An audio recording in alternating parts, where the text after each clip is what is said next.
Hi, it's me again with Corel Draw Tips and Tricks, and just last night I did a video for a young lady about power clipping and even vignette. And I mentioned that video that sometimes some people, it doesn't happen to me, when they do a power clip, so let's just do another power clip, is to take this image. This is an engravable image done by, I think she used a photograph. Let's go to arrange, power clip, place inside frame. It appears there's nothing there, but over the years I've had people tell me that when they take it to the engraver, it will still engrave the outside. It doesn't really do it. So what he suggested, and it makes a little sense, even though I've never had that trouble, let's do this. If you really want to get rid of that and say you did your test, and I mentioned last night, if you would do this on a scrap piece of wood and just start having it engrave a little bit, well, if it engraves a rectangle, then it didn't work and something's wrong. But he suggested go to edit power clip, and there's your rectangle. So the picture is still there.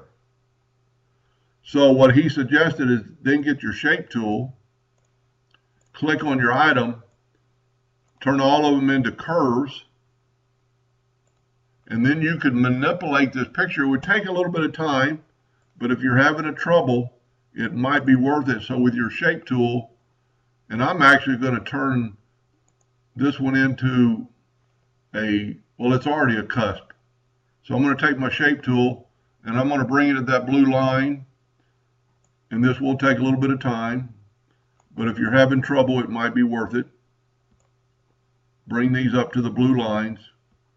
The blue lines mean it's being power clipped. And then just take your handles and make them fit your shape. It's a little bit hard to see. I don't know if you can see that. And I've got that one a little bit off. But you could manipulate it ever so finely where it'll fit that shape. And then for sure you won't have a problem because we are moving. We're taking away the picture.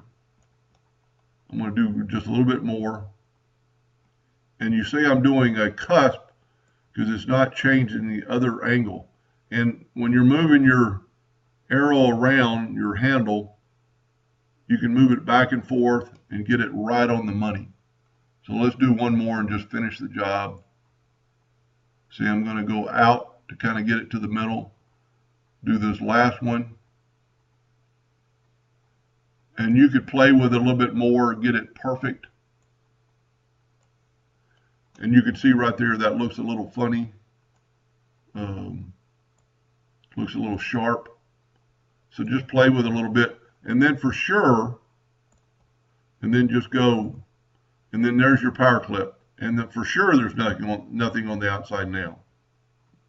Anyway, I hope that helped a little bit, and thank you for watching.